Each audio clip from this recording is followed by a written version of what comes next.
नमस्कार विद्यार्थी मित्रांनो, शिक्षक भरती फेज 2 पोर्टल भरती प्रोसेस चालू झालेली आहे। जे विद्यार्थी फेज 2 साठी पात्र आहे अशा विद्यार्थ्यांसाठी एक महत्त्वाची सूचना आहे। टीईटी आणि सीटीटीचे मार्क कोणते अपडेट करता येणार आहे, मार्क इन द सेन्स गुण कोणते अपडेट करणार आहे का?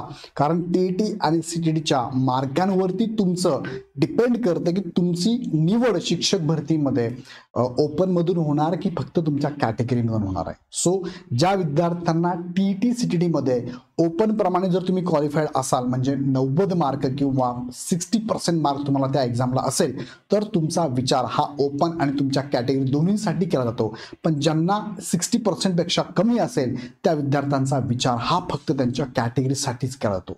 म्हणून इथे फॉर्म भरत असताना तुम्हाला टीईटी आणि सीटीटीचे मार्क अपडेट करायचे, पण ते मार्क अपडेट करताना मॅक्सिमम मार्क ज्या सीटीटीला किंवा ज्या टीईटीला असेल त्याचे मार्क अपडेट करावा असं पोर्टलच्या सूचनेमध्ये सुद्धा सांगण्यात आलेलं आहे। पण मात्र ते टीईटी आणि सीटीटी कोणत्या डेट पर्यंत असावं लागेल, तर डेट पण त्यांनी टाकलेली आहे ती 12 फेब्रुवारी 2023 पर्यंतच असावं लागेल। त्याच्यानंतरचं म्हणजे तुम्ही आता लेटेस्ट जर दिला असेल टीईटी सीटीटी, त्याला खूप चांगले मार्क असेल, ते या सेकंड फेजला मात्र चालणार नाही। इथून पुढे होणारा टेटच्या एक्झामला मात्र चालेल, पण टेट 2022 साठी त्यांनी दिलेल्या डेट पर्यंत डॉक्युमेंट असावं लागतं। सो इथे बघूया की काय याच्यात बदल केला जाऊ शकतो। तिकडे जाण्यापूर्वी इग्नाइट अकॅडमिक कडनं टेट 2025 ची तुम्ही जर तयारी करत असाल किंवा या 2022च्या टेटला मार्क कमी असेल तर नक्की प्रयत्न करा 2025च्या टेटसाठी। त्यासाठी ही 5वी बॅच म्हणजेच गुरु 5.0 ची आपली चालू झालेली आहे। ह्या बॅचमध्ये ही पूर्ण टीम तुम्हाला गाईड करते, ज्यांनी मागच्या वर्षभरामध्ये 1000 प्लस विद्यार्थ्यांची शिक्षक म्हणून निवड केली आहे। ही बॅच लाईव्ह प्लस रेकॉर्डेड चालू आहे। बॅचची वैशिष्ट्य पण तुम्ही इथे बघू शकता। लाईव्ह लेक्चर आहे, पूर्ण सिलेबस ओरिएंटेड आहे, एकदम सोप्या सिंपल पद्धतीत शिकवलं जाणार आहे। पीपीटीच्या नोट्स आहे, लेक्चरच्या नोट्स आहे, टेस्ट सिरीज तुम्हाला मोफत अवेलेबल आहे याच बॅचमध्ये। ह्या बॅचची मी तुम्हाला बघा, तुम्ही जर नवीन विद्यार्थी असाल आमच्यासाठी तर तुम्हाला 1999 प्लस जीएसटी आहे। आणि जे विद्यार्थी ऑलरेडी आमच्या बॅचला होते पूर्वीच्या बॅचला, पण त्यांना परत एकदा ही बॅच घ्यायची असेल तर अशा विद्यार्थ्यांना फक्त 1499 मध्ये ही बॅच अवेलेबल असणार आहे। यासाठी ॲप डाउनलोड करून डायरेक्ट परचेस करा किंवा या नंबरवरती कॉल करा। आणि या विद्यार्थ्यांना ही टेस्ट फ्री असणार आहे। बॅचच्या विद्यार्थ्यांना 500 टेस्ट फ्री आहे। फक्त टेस्ट जर तुम्हाला घ्यायची असेल तर तुम्हाला 299 प्लस जीएसटी मध्ये बॅच अवेलेबल आहे। टेस्टची ही टेस्ट जी असणार ही बायलिंग्युअल असणार आहे। 400 टेस्ट टॉपिक वाईज आहे, 100 टेस्ट फुल लेंथ टेस्ट आहे। इंग्लिशच्या 60 आहे, मराठीच्या 60 आहे, रिजनिंगच्या 100 आहे, मॅथच्या 60 आहे, पेडलॉजीच्या 60 आहे, जीकेच्या 60 टेस्ट अवेलेबल आहे। सो यासाठी तुम्हाला ॲप डाउनलोड करून डायरेक्ट परचेस करायचं आहे किंवा ह्या नंबरला कॉल करा। बॅचच्या विद्यार्थ्यांना टेस्ट फ्री आहे, त्यांना विकत घ्यायची गरज नाही। आता मुख्य मुद्द्याकडे तुम्हाला घेऊन जातो बघा। त्या पवित्र पोर्टलला 10 मार्चचं एक नोटिफिकेशन आलेलं आहे, म्हणजे कालचंच नोटिफिकेशन आहे। त्यात त्यांनी सांगितलं आहे की टीईटी सीटीटी कमाल गुणांची नोंद करता येणार का, तर येणार करता। बघा हे नोटीसमध्ये 24 नंबरचा पॉइंट आहे। टीईटी सीटीटी या शिक्षक पात्रता परीक्षेतील, म्हणजेच जे की टीईटी सीटीटी कोणत्या वर्गासाठी पात्रता परीक्षा आहे, 1ली ते 8वी साठी, कमाल प्राप्त गुणांची नोंद उमेदवारांनी यापूर्वी स्वप्रमाणपत्रात केली नसल्यास अशा उमेदवारांना कमाल गुणांची नोंद स्वप्रमाणपत्रात करता येईल। आता यापूर्वी केली असेल अथवा नसेल केली तरी पण म्हणजे नवीन विद्यार्थ्यालाही करता येईल आणि जुन्या विद्यार्थ्यांना सुद्धा अपडेट करता येणार आहे। मग अपडेट करताना लक्षात घ्या, काय लक्षात घ्या की कोणते मार्क तुम्ही अपडेट करू शकता, कमाल जास्तीत जास्त पण करू शकता।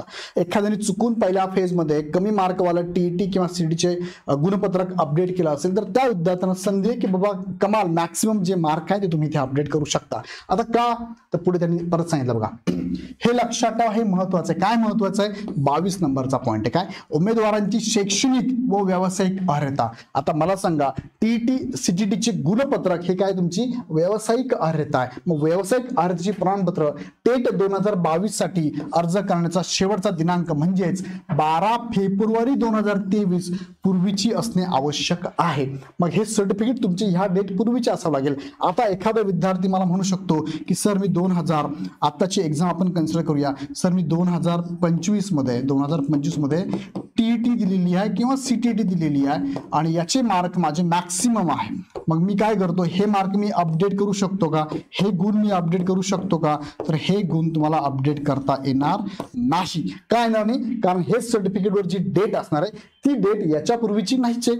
2025 चे, सो तुम्हाला टाकता येणार नाही. म्हणून मी तुम्हाला म्हटलंय ह्या डेट पूर्वी तुम्ही जर नंबर ऑफ टाइम्स टीईटी दिली असेल किंवा सीईटी दिली असेल, सपोज एखाद्या विद्यार्थ्याने ह्या डेट पूर्वी 5 वेळेस सीईटी किंवा टीईटी दिली आहे, ह्या 5 पैकी ज्याचे मार्क जास्त आहे ते टीईटीचे किंवा सीईटीचे मार्क तुम्ही इथे अपडेट करू शकतात जर केले नसेल तर. आणि जर तुम्ही नवे असाल, नव्याने तुम्हाला सो प्रमाणपत्र करायचं आहे, तर तुम्ही मॅक्सिमम मार्कवाले इथे टाकू शकता. फक्त ही डेट लक्षात ठेवा. आता अतिशय महत्वाचे का आहे, कारण तुम्हाला सुरुवातीला सांगितलं, फॉर एक्झाम्पल तुम्ही जर टीईटीचे मार्क, फॉर एक्झाम्पल तुम्हाला म्हटलं मी, तुम्हाला टीईटीचे मार्क किती आहे, टीईटीचे मार्क तुम्ही पहिल्या फेजसाठी अपडेट केले होते आणि ते मार्क तुमचे मी 87 टाकले होते. आणि ही टीईटी तुम्ही फॉर एक्झाम्पल म्हणतोय, ही टीईटी तुम्ही 2022 मध्ये दिली होती. ओके, आता तुम्हाला लक्षात आलं की सर माझे टीईटीचे मार्क मी चुकीचे टाकले. मी सेकंड फेज मध्ये मी काय करतो, आता सेकंड फेज बरोबर आहे, सेकंड फेज मध्ये सर माझ्या अजून एक टीईटी मी दिलेली आहे 22च्या अगोदर, फॉर एक्झाम्पल मी 2020 मध्ये दिली आणि तिचे मार्क माझे सर 92 आहे. हे टाकता येईल का मला, 2020 ला मी दिलेली, यस टाकता येईल. तर तुम्ही हे अपडेट करू शकता.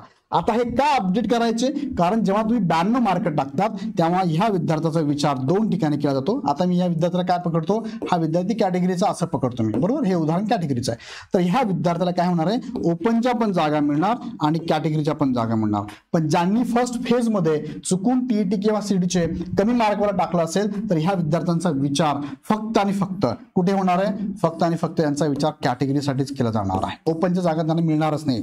सो हे 2 मुद्दे नीट लक्षात घ्या. टीईटी सीटीटी ला तुम्हाला ओपन एवढे मार्क का असावेत, त्याचा फायदा काय होईल, या संदर्भात डिटेल व्हिडिओ मी ऑलरेडी घेतलेले आहे. तुम्ही युट्यूबवर जाऊन आपल्या चॅनलला चेक करा, सगळे व्हिडिओ तुम्हाला पाहायला मिळतील.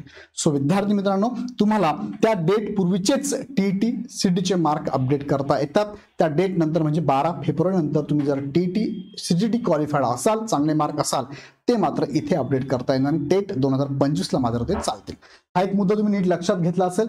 अजून काही शंका असेल तर कमेंट बॉक्समध्ये नक्की कळवा. आणि विशेषतः टेट 2025 तुम्ही तयारी करत असाल तर ही बॅच लगेच जॉईन करा, कारण ह्या बॅचमध्ये तुम्हाला फार कमी फीजमध्ये ही बॅच अवेलेबल आहे. इग्नाइटच्या विद्यार्थ्यांना डिस्काउंट वेगळा आहे आणि नवीन विद्यार्थ्यांना वेगळा डिस्काउंट दिलेला आहे. सो काही शंका असेल तर तुम्ही ह्या हेल्पलाईन नंबरला कॉल करू शकता. अदरवाईज ॲप डाउनलोड करून डायरेक्ट बॅच पण परचेस करू शकता. व्हिडिओ आवडला तर लाईक करा, चॅनल सबस्क्राईब करा. भेटूया नेक्स्ट व्हिडिओमध्ये. धन्यवाद.